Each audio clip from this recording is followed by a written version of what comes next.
Hello students, आज villain chapter के अंतर्गत हम लोग पढ़ेंगे असामान्य मोलर द्रव्यमान या एबनॉर्मल मॉलिक्यूलर मास को। और एबनॉर्मल मॉलिक्यूलर मास क्या है, इसको समझने से पहले हम तीन केस समझाने वाले हैं। ध्यानपूर्वक आप समझें इन तीनों केसों को। फर्स्ट, सेकेंड और थर्ड, तीन केस ले रहे हैं। एक पात्र लिया, यहाँ भी एक पात्र लिया हुआ है और तीनों जगह एक एक पात्र हमने दिखा दिए। पहले पात्र में विलायक के रूप में जल लिया गया, दूसरे पात्र में भी विलायक के रूप में जल, और तीसरे पात्र में विलायक के रूप में हमने ले लिया है बेंजीन को C6H6। पहले केस में हमने इस वाटर में दो मॉलिक्यूल्स डाले, दो अणु डाले, ये अणु हम दिखा रहे हैं और हमको विलेन में दो ही अणु मिल रहे हैं। यहाँ से दो अणु डाले, दो ही अणु मिल रहे हैं। ये क्या है? विलेय है। विलेय के दो अणु घोलने पर विलेन में दो ही अणु हैं। दूसरे केस में जब हम विलेय के दो अणु घोल रहे हैं विलेन में, तो यहाँ दो नहीं बल्कि चार अणु मिल रहे हैं। और तीसरे केस में देखो, जब विलेय के दो अणु विलेन में घोल रहे हैं तो हमको एक ही अणु मिल रहा है। तीनों केसों पर ध्यान दो। यहाँ विलेन के अंदर विलेय के अणुओं का विभाजन नहीं हुआ, अपरिवर्तित हैं, जैसे डाला वैसे ही। यहाँ विलेय के अणु विलेन में क्या हो गए? वियोजित हो गए, विभाजित हो गए हैं। एक अणु दो अणुओं में टूट गया है। ठीक है। और इस केस में, तीसरे केस में, विलेय के अणु विलेन में जाके आपस में जुड़ गए, दो अणु आपस में जुड़े हैं, यहाँ संयोजित हो गए। उदाहरण के रूप में देखो तो इस केस में देखते हैं, अगर हम ग्लूकोज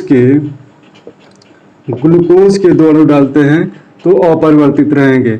उसी तरह चीनी के भी दो अणु डालें या यूरिया के भी दो अणु डालें तो यहाँ परिवर्तन नहीं होगा। दूसरे केस पर आओ, इसका उदाहरण है, अगर विलेय के रूप में NaCl है या KCl है, अगर इसके दो अणु हम डालें विलेन में तो हमको चार अणु प्राप्त होंगे। तीसरे केस को देखो, अगर विलेय के रूप में एसिटिक एसिड के अणु हैं या बेंजोइक एसिड के अणु हैं तो यहाँ क्या होंगे? विलेन में आकर के संयोजित होंगे, संगुणित होंगे। ठीक है। अब तीनों केसों को हम यहाँ देखते हैं। लिख लें एक लाइन यहाँ पे, जब किसी विलेय को एक विलायक में घोला जाता है तो विलेय, फर्स्ट केस में हम देखे हैं अपरिवर्तित रहता है। सेकेंड केस में क्या देख रहे हैं? वियोजित हो जाता है। और थर्ड केस में देख रहे हैं संयोजित हो जाता है। फर्स्ट केस में अपरिवर्तित देखे थे, इसके एग्जाम्पल क्या थे? ग्लूकोज, सुक्रोज, यूरिया, किसमें? जल में। ये जल विलायक है, ये विलेय हो गए जल में। इनको अगर घोल दें तो इनके अणु अपरिवर्तित रहेंगे। सेकेंड केस का एग्जाम्पल क्या है? NaCl, KCl, CuSO4। ठीक है। और इस थर्ड केस के एग्जाम्पल क्या है? Acetic acid, benzoic acid. ठीक है। C6H5COOH। ये तीनों केसों के उदाहरण हैं। अब हम आते हैं असामान्य मोलर द्रव्यमान क्या है, इसके परिभाषा पे। चीजें समझा दिए हैं, अब परिभाषा अच्छे से समझ में आएगी। जब एक अणुसंख्य गुणधर्म के आधार पर निर्धारित किसी पदार्थ का प्रायोगिक मोलर द्रव्यमान, प्रायोगिक यानी प्रेक्षित, और उसी को हम कहते हैं ऑब्जर्व्ड मॉलिक्यूलर मास, उसके सामान्य या परिकलित, इसी को कहेंगे मोलर द्रव्यमान, अंग्रेजी में कैलकुलेटेड मॉलिक्यूलर मास, से कम या अधिक पाया जाता है तो इसे असामान्य मोलर द्रव्यमान कहते हैं। साफ साफ शब्दों में ये सुनिए, यहाँ हमने डाला विलेय के मॉलिक्यूल्स को विलायक के अंदर घोला, इस केस में मोलर द्रव्यमान हमको अपरिवर्तित मिलेगा। जितना मोलर द्रव्यमान वास्तव में होता है उतना ही हम ऑब्जर्व करेंगे, उतना ही प्रेक्षित करेंगे। लेकिन इस केस में क्या होगा, मोलर द्रव्यमान कम प्राप्त होगा। तो यहाँ पे क्या है, परिकलित मोलर द्रव्यमान वास्तविक मोलर द्रव्यमान से कम प्राप्त होगा, यही बात यहाँ कहा जा रहा है। और इसी को असामान्य मोलर द्रव्यमान कहते हैं। कम और इस केस में ज्यादा प्राप्त होगा, तो इसी को असामान्य मोलर द्रव्यमान कहते हैं। और इसका कारण है विलेय के अणुओं का विलयन में वियोजन, डिसोसिएशन या संयोजन। संयोजन को संगुणन भी कहते हैं या एसोसिएशन। तो असामान्य मोलर द्रव्यमान का कारण है विलेय के अणुओं का विलयन में वियोजन या संयोजन, एसोसिएशन या डिसोसिएशन। असामान्य मोलर द्रव्यमान की भांति ही असामान्य अणुसंख्य गुणधर्म भी होंगे। चूंकि मोलर द्रव्यमान बदल जा रहे हैं इन दोनों केसेस में, तो ये क्या है, ये तो सामान्य है लेकिन ये दोनों केस असामान्य हैं। इन दोनों केसों में मोलर द्रव्यमान चेंज हो जाएगा, इसलिए अणुसंख्य गुणधर्म के मान भी चेंज होंगे, तो उनको असामान्य अणुसंख्य गुणधर्म कहेंगे हम लोग। इतना आप नोट कर लें। अब एक एक केस को हम लोग डिटेल में देखने वाले हैं। चलो केस नंबर फर्स्ट पे आते हैं। केस फर्स्ट पे, केस फर्स्ट क्या है, जब विलेय पदार्थ विलयन में अपरिवर्तित रहता है। जब विलेय विलयन में अपरिवर्तित रहता है, अपरिवर्तित रहता है।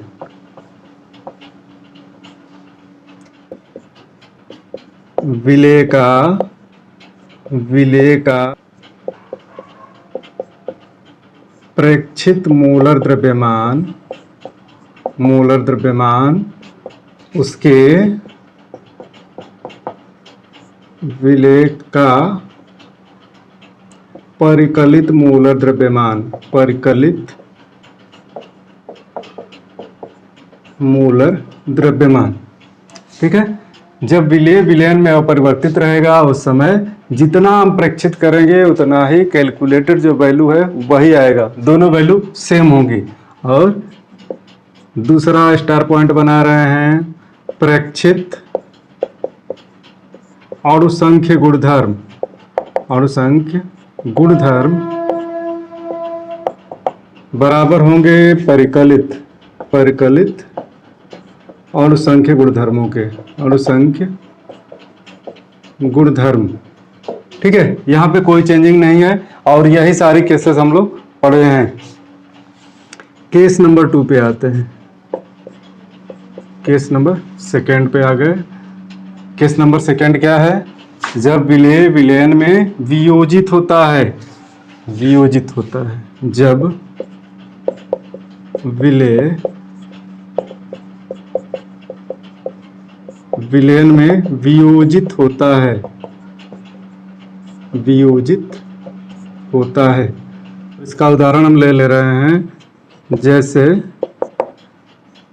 NaCl सोडियम क्लोराइड, और सोडियम क्लोराइड जब जल में वियोजित होता है तो एक sodium plus ion chloride minus ion देता है। यहाँ एक कण है, एक कण वियोजित होके 2 कण बना दिया। ठीक है ना, इसको सामान्य रूप में यूं समझो, 1 मोल अगर हम NaCl लेंगे तो 1 मोल सोडियम आयन और 1 मोल क्लोराइड आयन हमको प्राप्त होंगे। 1 मोल से यहाँ 1 + 1 बराबर 2 मोल कण मिल रहे हैं विलयन में।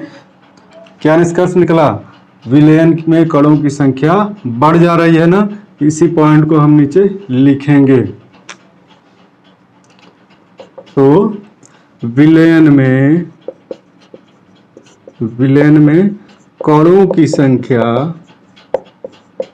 संख्या बढ़ जाती है। और इससे यहाँ लिख लेते हैं, इसलिए 2 स्टार पॉइंट यहाँ फिर बना रहे हैं। अनुसंख्य गुणधर्मों के मान, अनुसंख्य गुणधर्मों के मान बढ़ जाते हैं। ऐसा क्यों होता है कि विलयन में कणों की संख्या बढ़ेगी तो अनुसंख्य गुणधर्म के मान बढ़ जाएंगे? ऐसा इसलिए होता है क्योंकि अनुसंख्य गुणधर्म प्रोपोर्शनल होते हैं विलय में कणों की संख्या के। जैसे एक एग्जांपल, डेल्टा टीबी, इसको क्या कहते हैं? क्वथनांक उन्नयन इक्वल टू केबी इंटू यम होता है, जहां यम मोलैलिटी, मोललता है, इक्वल टू के बी। और मोललता को कैसे लिखते हैं? विलय के मोलों की संख्या बटे विलायक का द्रव्यमान किलोग्राम में। यही मोलों की संख्या, यही तो कणों की संख्या है। तो डेल्टा टीबी क्या है? क्वथनांक में उन्नयन है, एक अणुसंख्य गुणधर्म है। तो अणुसंख्य गुणधर्म कणों की संख्या के प्रोपोर्शनल यहाँ दिख रहा है। डेल्टा टीबी प्रोपोर्शनल एन के दिख रहा है, इसलिए अणुसंख्य गुणधर्मों के मान बढ़ जाते हैं। यहाँ लिख भी दे रहा हूं, क्योंकि अणुसंख्य गुणधर्म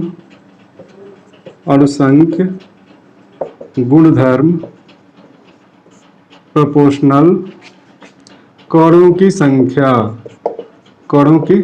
संख्या के। दूसरा स्टार पॉइंट बना रहा हूं, मोलर द्रव्यमान का मान कम हो जाता है। यहां भी लिख दे रहे हैं, क्योंकि अणुसंख्य गुणधर्म इनवर्सली प्रोपोर्शनल होगा मूलर द्रव्यमान के इनवर्सली प्रोपोर्शनल होगा 1/, मूलर द्रव्यमान।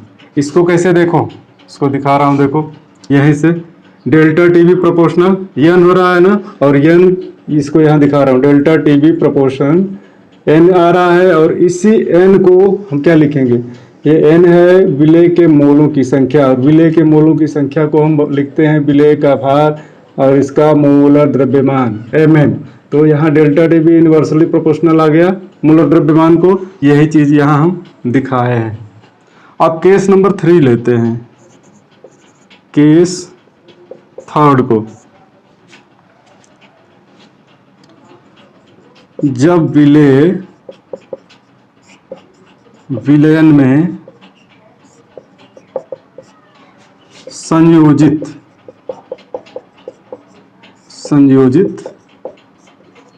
होता है, इस समय क्या होगा? इसका भी एक उदाहरण देख लें। जैसे एसिटिक एसिड के 2 अणु विलयन में संयोजित होकर के एसिटिक एसिड डाइमर का निर्माण करते हैं। इसको हम डाइमर बोलते हैं, डाइमर। एसिटिक एसिड डाइमर का निर्माण करते हैं। यहां दिखा दे रहा हूं ये डाइमर कैसे बनता है। CH3COOH, यह एक एसिटिक एसिड का अणु है और दूसरा अणु इसके साथ जुड़ जाएगा, CH3COH, और ये डबल O, दोनों करीब आएंगे और यहाँ क्या होगा? हाइड्रोजन बॉन्डिंग, हाइड्रोजन बंध के द्वारा 2 अणु आपस में जुड़ रहे हैं और इसी को हम डाइमर बोलते हैं। ठीक है, तो विलयन में कणों की संख्या कम हो जाती है, घट जाती है। कणों की संख्या कम हो जाती है, और जब कणों की संख्या कम हो जाएगी तो अणुसंख्य गुणधर्मों के मान घट जाएंगे और मोलर द्रव्यमान बढ़ जाएगा। तो यहाँ दोनों स्टार पॉइंट बना दे रहा हूँ मैं। अणुसंख्य गुणधर्मों के मान कम हो जाते हैं कम हो जाते हैं। ठीक है, और दूसरा पॉइंट है मोलर द्रव्यमान का मान बढ़ जाता है। ठीक है, ये चीज़ें अब दिखाने की यहाँ जरूरत नहीं है क्योंकि यहाँ पे समझा दिया हूँ। अब प्रश्न ये उठता है कि इस प्रॉब्लम को सुलझाया कैसे जाए, इसको ठीक कैसे किया जाए। जो एबनॉर्मल मॉलिक्यूलर मास प्राप्त हो रहा है, जो एबनॉर्मल कॉलिगेटिव प्रॉपर्टीज मिल रही हैं, उनको कैसे ठीक किया जाए, कैसे दुरुस्त किया जाए। तो इसका निवारण किया वांट हाफ ने इसका निवारण किया और एक गुणक दिया, एक फैक्टर दिया और बताया कि इससे गुणा कर देने पर ये दोष खत्म हो जाएंगे, हमको एबनॉर्मल मॉलिक्यूलर मास नहीं मिलेगा। ठीक है, तो अब हम वांट हाफ फैक्टर को समझ लें पहले। तो वांट हाफ फैक्टर को डिनोट करते हैं स्मॉल आई के द्वारा। वांट हाफ ने विलेय पदार्थ के विलयन में वियोजन या संयोजन की सीमा निर्धारित करने के लिए एक गुणक या फैक्टर आई प्रतिपादित किया, जिसे वांट हाफ फैक्टर कहते हैं।